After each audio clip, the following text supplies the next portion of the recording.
Salamat. Salamat po. Salamat po. Mas inay Joker. Ay! Pasok po. Hello po. Salamat po. Salamat.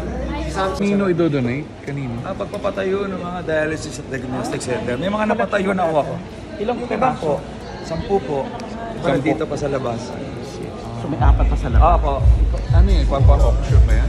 Yung iba rin ko. Nabili na nga eh. Okay. Tsaka dito yung first time ko. Marami na po tayong na-donate Ferrari. Kaka-donate ko lang ng Maserati. Ito para kasi malaki ito eh. 100 million ng pagpapatayo natin eh. So, kailangan kong opo.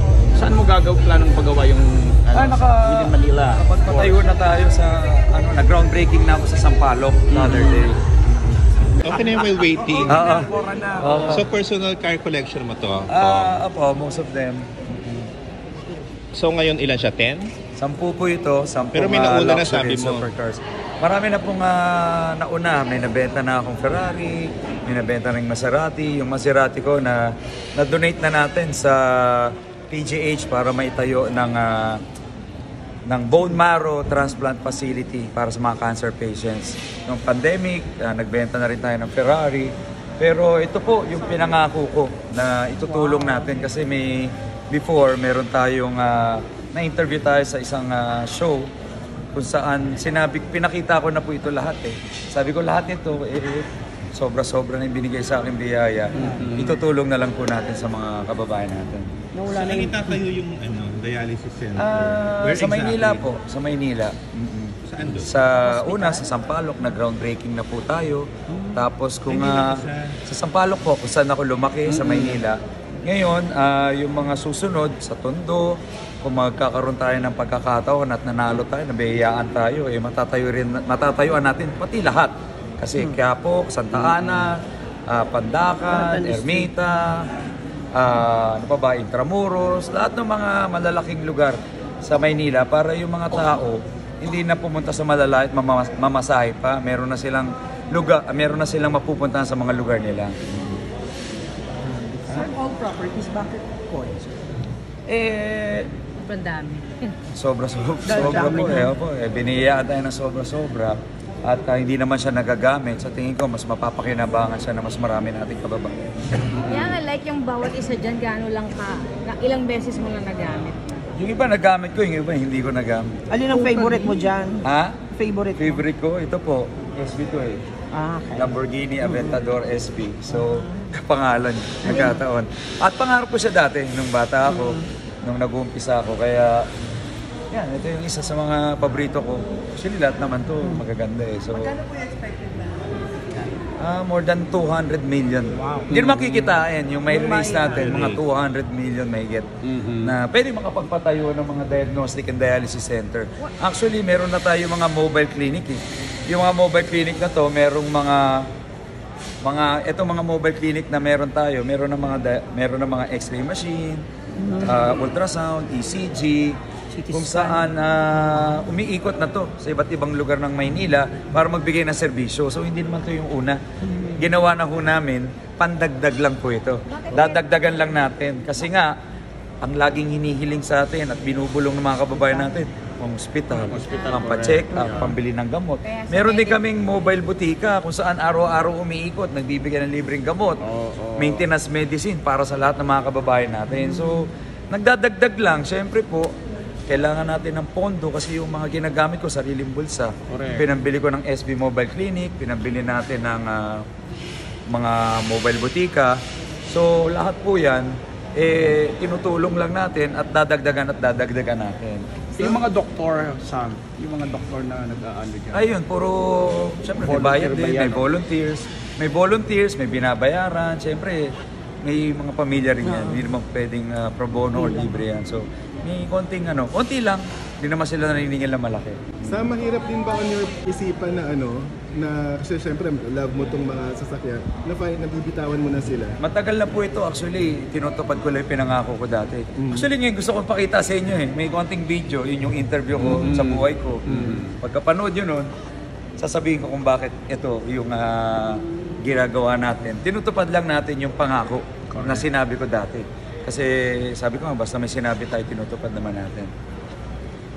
Okay ba? Alin, Okay. Sa Simulan natin. alin po dyan yung pang-date yung car? Pang-date? Ginagamit nyo lagi. Nakaban lang kami.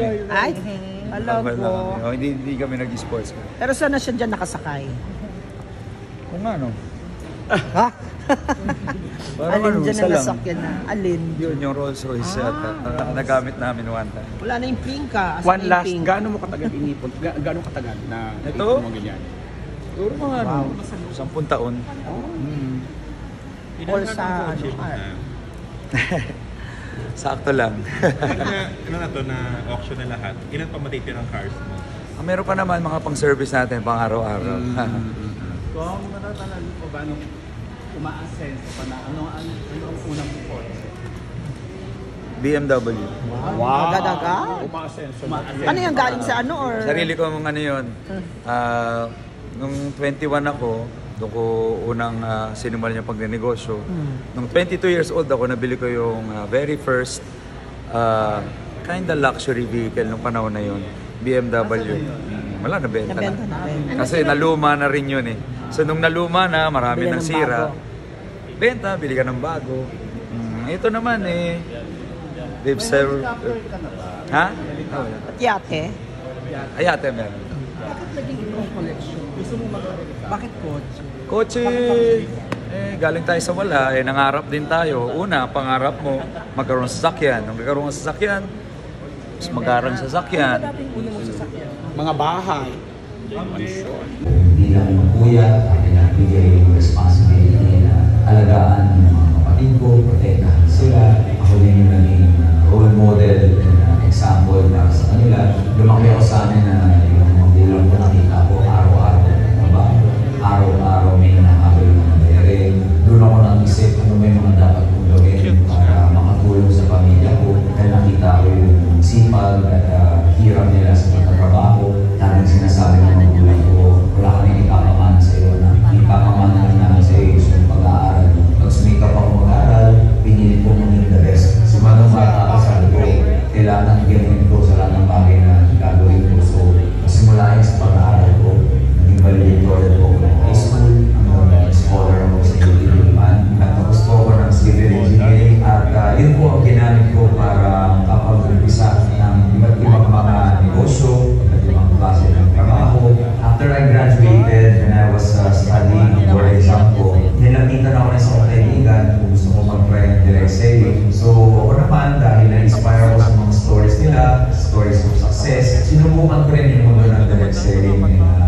And then, nag-umpisa ako, medyo mahirap kasi fresh grad ako, wala pa talaga akong alam sa pagnenegosyo, wala akong alam sa sales and marketing. Doon nag-umpisa yung training ko. Doon ako nag-umpisa kumausap ng tao, doon ako nag-umpisa mag-offer ng kung ano yung mga produkto. Doon din ako tumibay kasi napakadaming rejections noon, napakadaming trials ng mga panahon na yun. Pag ikaw nag-umpisa sa negosyo, hindi ganun kadali. Tapos against pa yung father ko sa akin, kasi sabi niya, civil engineer ka, bakit ka nag-benta ng kung ano. So, gano'n talaga pa, nag-umpisa ka mga negosyo hindi lahat sasakayin sa'yo, hindi lahat maniniwala agad sa'yo. Pero, ang ginawa ko, tinuloy-tuloy ko, binalikan ko, pinag-aralan ko, at hindi ako tumigil hanggang mag-top distributor ako ng company namin, top seller ako.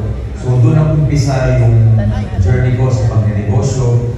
Doon ako nakatikim ng success, doon ako unang kumita ng malaking pera. Nagkaroon yung time na kami ng partner ko si Aris Francisco, nagtayo kami ng sarili namin business which is Front Row Enterprise in 2009. Nag-umpisa kami sa maliit, palaki namin. Now it's a multinational company. We have 100 plus branches all over the Philippines.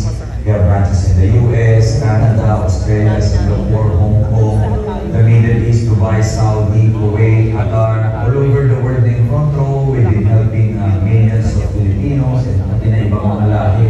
Just like in any field, kailangan para maging successful kasi isang bagay, dapat magaling mo. So I really focus on improving and getting myself. And simula no, dahan-dahan lumaki yung sales ko, lumaki yung team ko, and doon na, kailangan mo nag-umpisa kumita. Malaki, nakita ng mga tao na I'm doing great, I'm doing well in my businesses. Doon sila nag-umpisa dahan-dahan nagtiwala sa akin. So, pag yung offer, sila ng mga negosyo, or ng mga produkto,